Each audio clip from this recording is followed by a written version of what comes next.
It's wonderful to be back. I was here in 2009 when I presented in Meet the Guru, and in 2009 I had just begun the work which I'm going to be talking about tonight, which is the future of democracy. And I want to set this up with the most important democratic figure in the last 100 years of American history, Dr. Martin Luther King, who 54 years ago and 5 days gave a speech at Lincoln University in the United States, which began, in a real sense, America is essentially a dream. America is essentially a dream.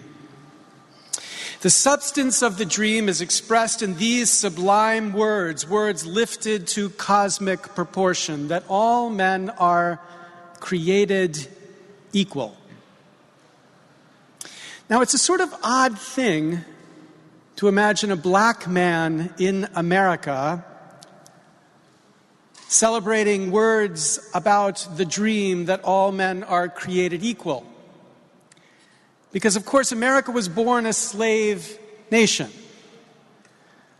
For most of its history, women occupied second-tier status. The Supreme Court in 1873 could write, "Man is or should be woman's protector and defender. The natural and proper timidity and delicacy which belongs to the female sex evidently unfits it for many of the occupations of civil life." At the time Dr. King was working his magic, America was still, though the richest nation in the world, suffering some of the worst poverty in the world. America was created equal as a dream. Many could look at that and say, was the dream a fantasy?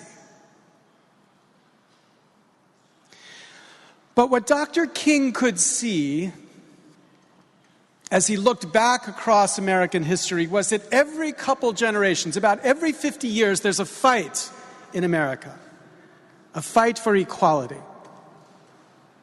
America was born in a fight for equality. The Boston Tea Party was a protest against the inequality of representation the British had imposed on America. Thomas Jefferson won his presidency, what he said, the second most important revolution in America, against the emerging aristocracy in that country at the time, for equality. Lincoln, when he was elected, triggered a civil war, a war which was about saving the Union. But midway through the war at Gettysburg, he stood before the troops and he said, this war was actually a war over a proposition. The proposition that all men are created equal. It was a war for equality. And 50 years later, in the middle of the progressive movement, it was Teddy Roosevelt and Taft and Wilson who were fighting for regulation that would achieve for the working class equality. It was against the background of those fights that Dr. King led his fight for equality. And that fight is really quite incredible. 50 years ago in March, Jimmie Lee Jackson was murdered in Alabama. He was in Alabama trying to organize blacks to register to vote. At the time he was working, 1% of blacks were registered to vote in Alabama. And the reason 1% were registered to vote was to register required you pass a test. And on that test, they asked questions like, name all 67 county judges in Alabama. Or, when was Oklahoma admitted to the Union? Or my favorite question, and this really was a question, how many bubbles are there on a bar of soap? Now, if you got any of those questions wrong, the judge was permitted to deny you the right to register to vote, and therefore so many blacks were denied the right to vote, because I don't know about you, I couldn't have gotten those questions right. And so what Jimmie Lee Jackson was doing was fighting for an equal right to vote, and he was murdered. Now, after he was murdered, the movement of which he was a participant was terrified that the depression of that murder was going to stifle the movement.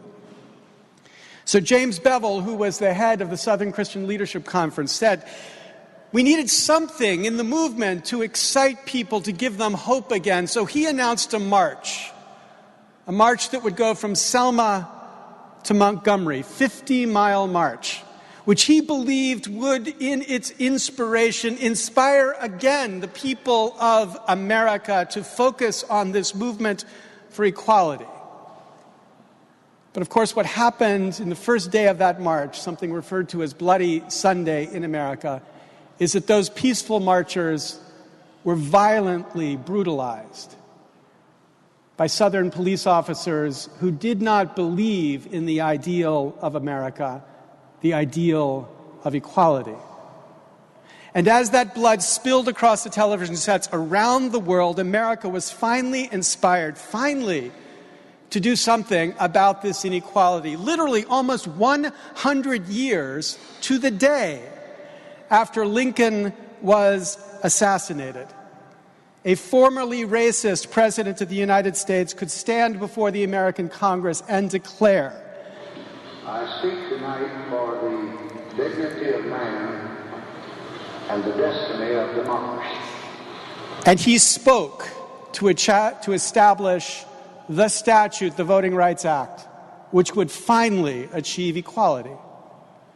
For a more perfect equality, for the core of representative democracy has to answer the question, representative of what? And the answer has got to be the people, and the answer has got to be the people equally. Okay, that fight for equality continues today. Let's start from this beautiful place and imagine yourself thrown 9,300 miles southwest across the ocean, ending up in the city of El Paso, Texas. And then imagine you stepped into a time machine and you spun yourself back 90 years into old El Paso, Texas, and then wander down to the center of old El Paso, Texas. If you were lucky, you would meet this man, a man named Dr. Lawrence Nixon.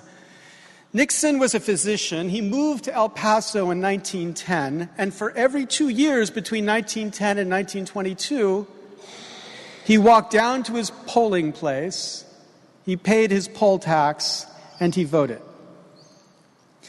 But in 1924, he went down to his polling place and he paid his poll tax, but he was told by the poll workers, Dr. Nixon, you know you cannot vote. And he said, I know you can't allow me to vote, but I've got to try. Now, the reason Nixon couldn't vote was that in 1923, Texas had passed by law, in the law explicitly, a statute that said in the Democratic primary, which was the only party that mattered in Texas, in the Democratic primary, only whites could vote. It was an all-white primary. Only whites could vote in that primary. Anybody could vote in the general election, but it didn't matter by the time of the general election because the selection had been made in the primary. So 16% of the population was excluded in this critical first step, with the consequence, obviously, of producing a democracy responsive to whites only. That was inequality.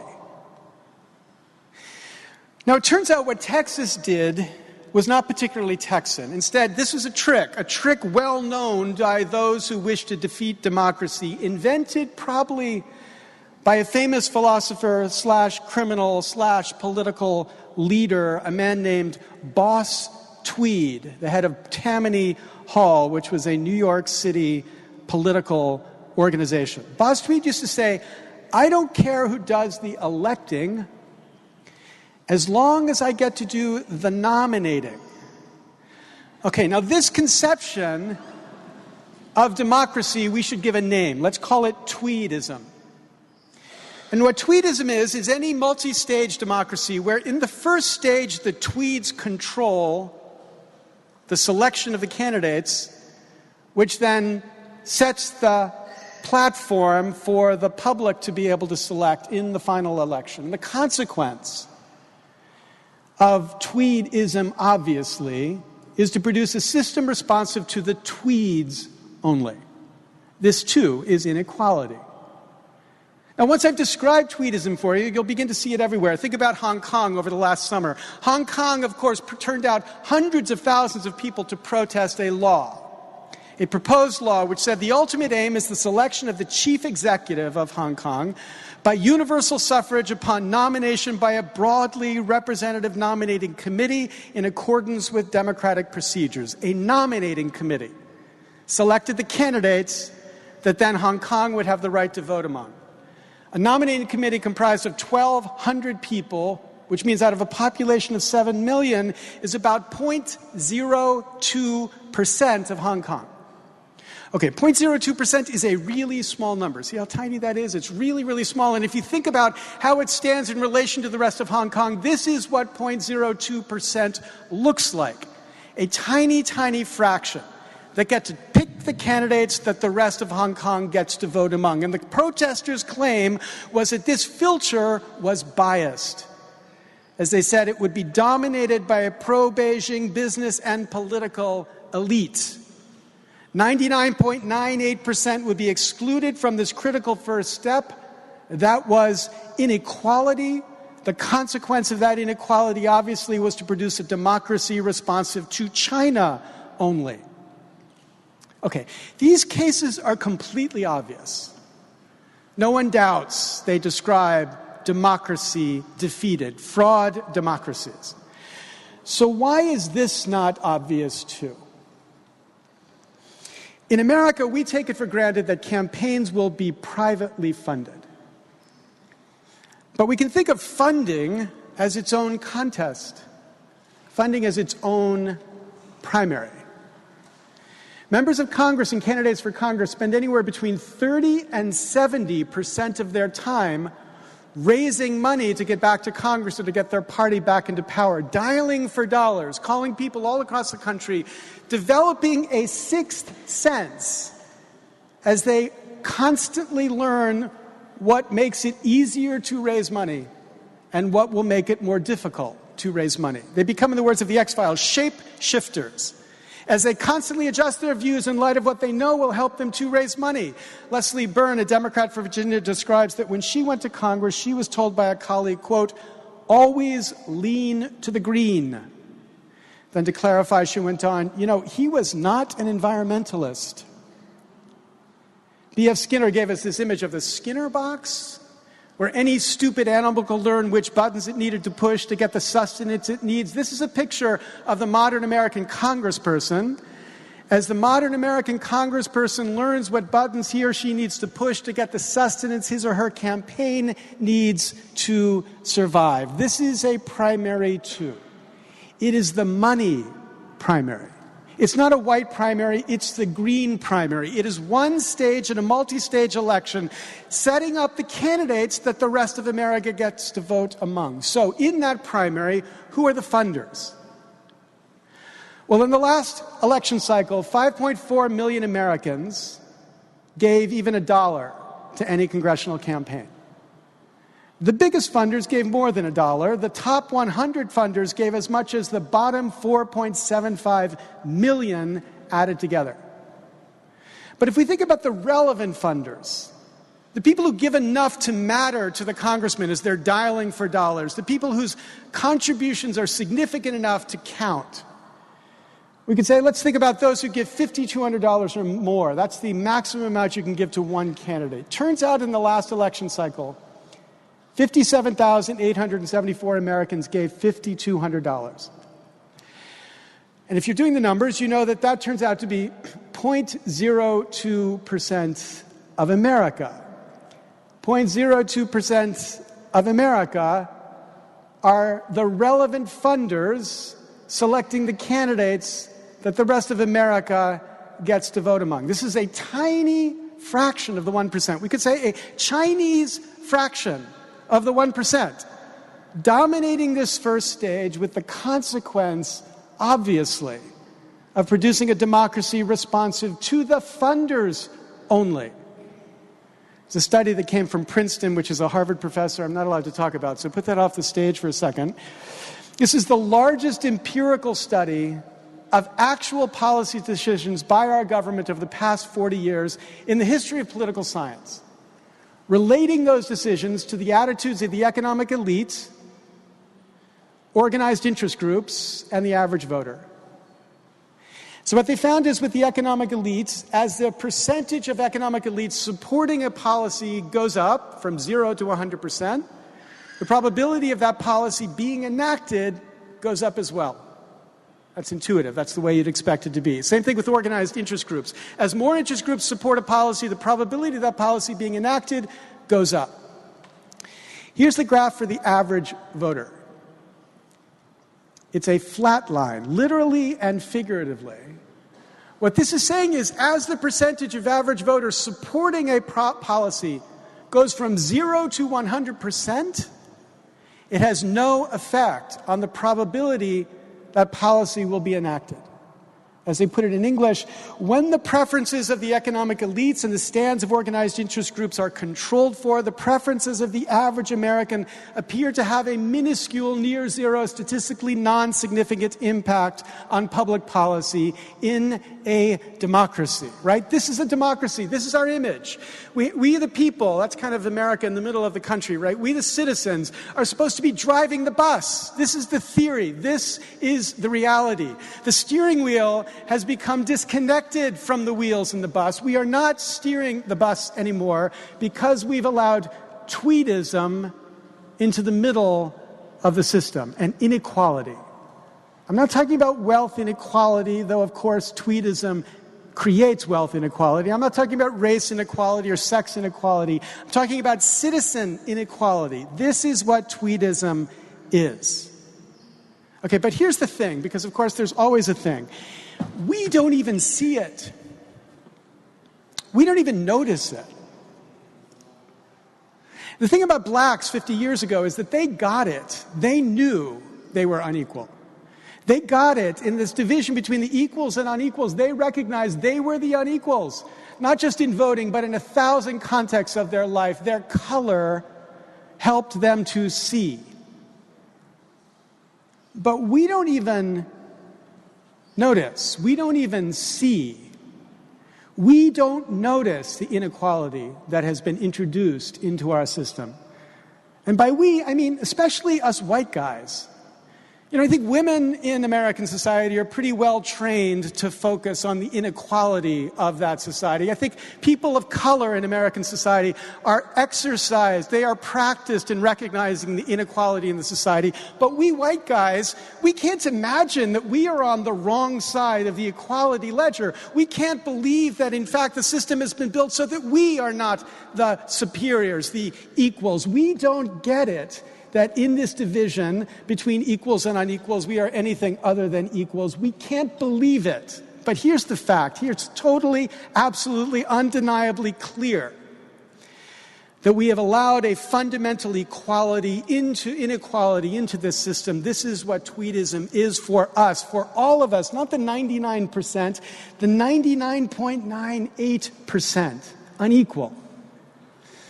That's Republicans and Democrats alike. That's white and black alike. That's men and women alike. The 99.98% unequal. So this is the fight for equality now. It's first a fight to get people to see the inequality here. To get them to see that we've become a kind of parody of the George Orwell slogan, all animals are equal, but some animals are more equal than others. We could say all Americans are equal, but tweeds are more equal than others. We've got to get them first to see it, and then second to learn how to fight for this equality. And here we have to learn from our brothers and sisters 50 years ago how to fight for equality. Because they didn't have the vote. An equal vote. So they walked and they protested and they fought for equality. But we don't have the vote. An equal vote. Not in the ballot election, in the money election. Not in the general election, but in the green primary. So we have to walk, we have to protest, we have to fight for equality. This is the civil rights issue of our time, a fight, as is always is, for equality. To race, to sex, for wealth, equality in the status of being citizens. Okay, let me say one more thing before I stop here. I've told this as an American story, but of course it's not an American story. It's a global story. It's a global story about democracy. If in 1945 you had asked the leaders of the world what the world needs now, they would have said, the world needs democracy. Because in 1945, the blue line represents the number of nations with democracy. And they would have said, if we just spread democracy around the world, everything will take care of itself. And so we did. The period since 1945 has been an extraordinary explosion in the number of nations that declare themselves to be a democracy. Only rogues today deny the rule by the people. But if you actually look at the rule by the people, it's not so much anywhere in any democracy across the world. Something is systematically blocking this ideal of democracy around the world. Now, ordinarily we call that thing corruption. But it's not just the criminal corruption that Transparency International talks about when it paints most of the world red as nations suffering from this criminal corruption. It's legal corruption too. It's the corruption that is perfectly allowed given the systems that have evolved. And tweedism is legal corruption. So what we have to recognize is that there's a global anti-corruption movement now in countries around the world fighting against the structure of corruption. Different corruptions, but what unites these corruptions is this recognition, the recognition of fundamental recognition of the inequality those so-called democracies have produced. A common failure of democracies, even if there are different causes in these different democracies. And I think if we're honest, we have to admit it's not clear that this fight against corruption can ever win. But what is clear is that this seems to be how democracies grow old. This is how democracy grows old. So we want to think about the future of democracy. We should recognize that that is not a given. If there is a future for democracy, it is a future of equality. We could say equality finally, an equality that recognizes the equal voice of citizens, regardless of race and sex and wealth, not just in America, but everywhere a country purports to the ideals which democracy sings of. Thank you very much.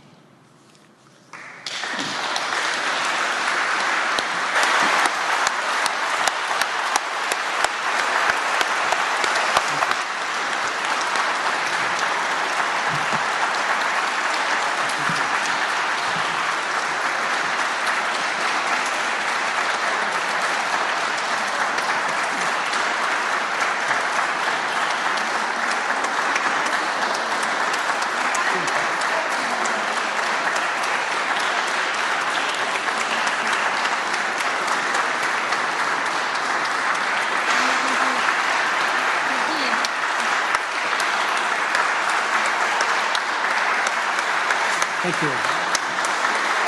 Any questions? Lawrence, grazie. Chiedi se ci sono delle domande. Grazie veramente di cuore per questa bellissima Lawrence Lessig. Now, this was an incredible story that you've shared with us. Thank you so much for sharing this scenario together with plenty of elements and food for thought. Now, will there be a future based on democracy? We really have to think about, destination, the future of democracies. We have a couple of minutes before breaking the lines. Now, well, let me tell you that was an incredible, stunning presentation. I mean, it's an incredible story. I mean, the way it was told. Thank you so much. Okay, just wait a second for the mic. Thank you. Lawrence, thanks very much for a great presentation. Very succinct explanation of the continuity and history of the fights. What can we do as a practical matter, particularly in Italy and in Europe, over the next year, 2 years, 3 years? I think the most important thing that our friends can do is what friends always do when you're in trouble. Right, so if you are suffering from alcoholism, at a certain stage, if you have friends, they would take you aside and you would say, "You've got a real problem here. You have a real problem you need to find a way to fix." And what makes the American story, I think, even more outrageous is, of course, the United States presents itself as the great democracy of the world. We still have members of Congress who think that around the world people are looking at the United States Congress and saying, this is the image of democracy. Right? We have complete obliviousness to the way in which the standard of democracy that I think our nation at certain stages had certainly achieved has fallen. And the rest of the world looks at us and says, we don't want that. Whatever we want, we don't want that. So I think part of what's critical here is that friends, in a friendly way, call us to account, call us to live up to the standards that we spend so much of our time trying to spread around the world, and ask, how can you call yourself how can you ridicule Hong Kong and what China was doing in Hong Kong when you have effectively the same system in your own country? But of course, people don't recognize that we have the Hong Kong system in our country, and we need to be shaken, an intervention to get us to see this if we're ever, I think, going to recover something of the integrity that I think the idea has.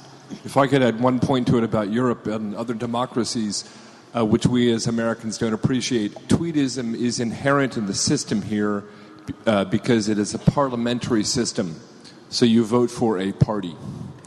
And in fact, as I understand, my Italian's not good, but several years back, Berlusconi said there's no reason for the Senate to convene because I control them and I can just make the decision.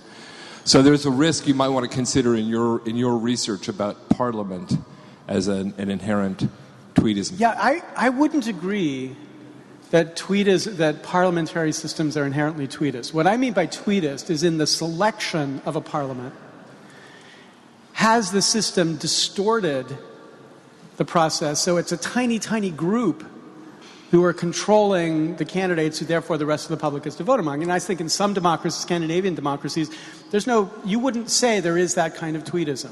Even if in other parliamentary systems you would. Right? So I'm not saying that, I think it's perfectly possible to have a truly representative system as a parliamentary system. And indeed, the proportionality of a parliamentary system is closer to representative system than anything we have in the United States. So I don't think parliamentaries are necessarily tweedist. I think tweedist is whether there's a fraud in the core of the democracy, and that's certainly the United States, but not just.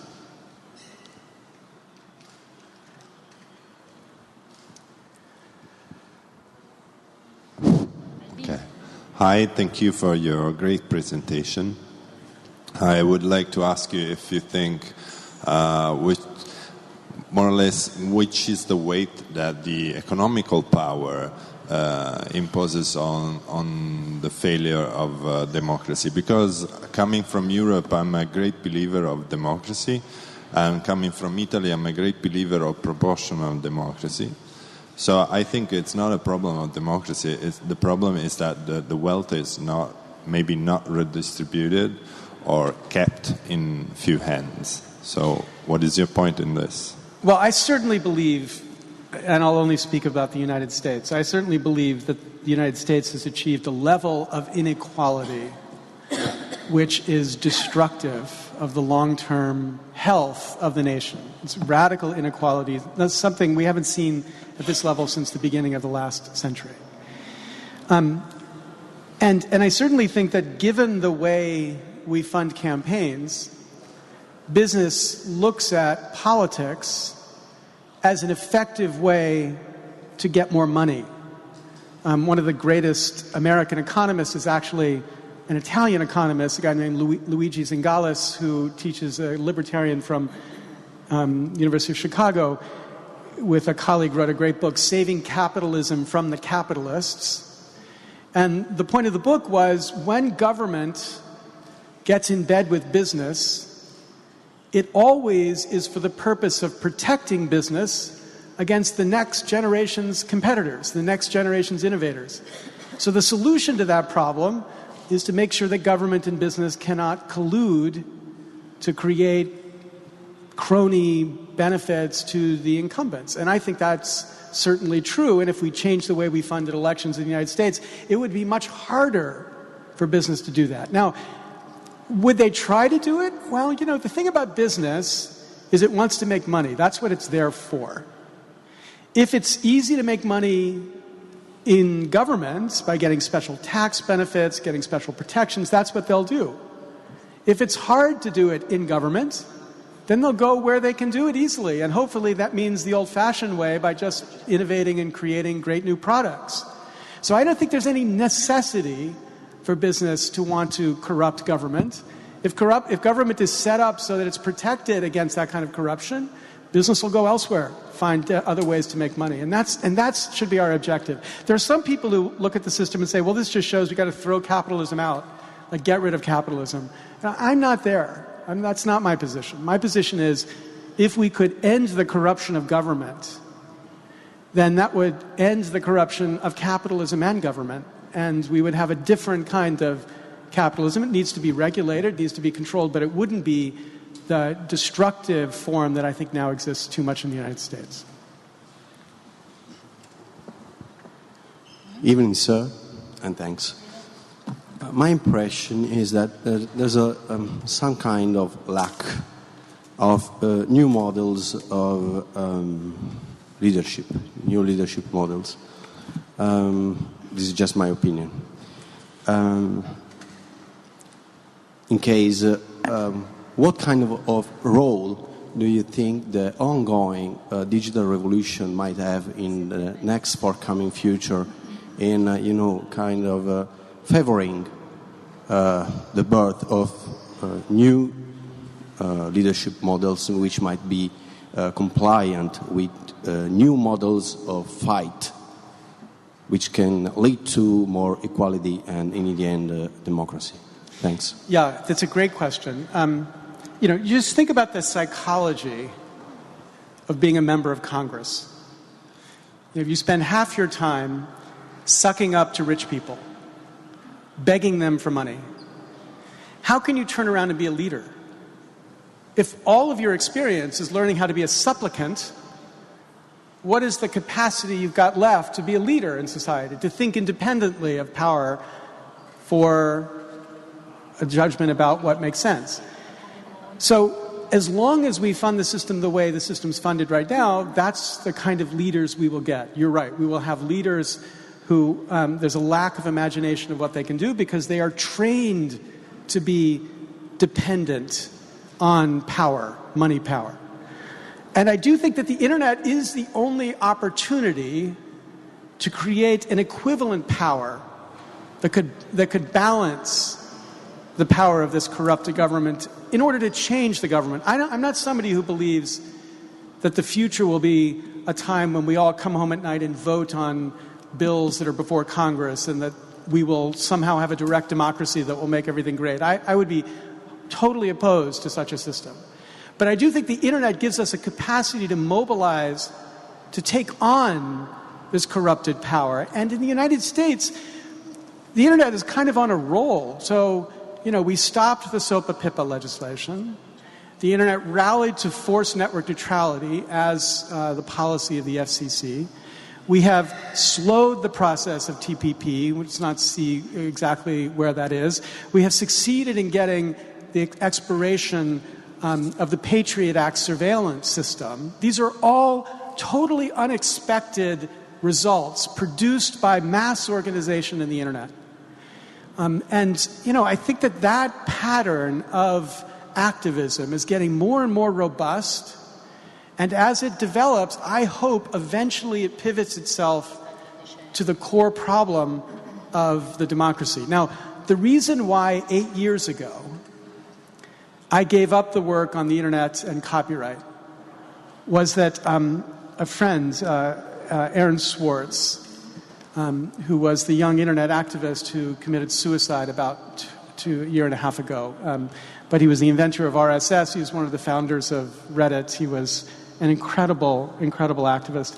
At the age of about 20, he came to me and he said, you know, why do you think you're going to make any progress in the issues you're fighting about? Copyright and internet policy, so long as we have this basic corrupted government. And I said to him, well, you know, Aaron, that's not my field. And he said, you mean as an academic, it's not your field? I said, yeah, as an academic, it's not my field. He said, okay, but what about as a citizen? As a citizen, is it your field? And what Aaron did was shame me into realizing that the work that I was doing was, in a certain sense, irrelevant until we solved this more fundamental problem. And that's why I shifted my work. And from that moment on, he and I worked on a whole series of projects to address this fundamental corruption of our government. Now, I think he was right. I think the internet actually is the capacity that we need to take it on. I think in the United States in 2016 is going to be an enormous opportunity to take it on in a very dramatic way. And if we win, it will only be because the internet has made that happen. Perfetto.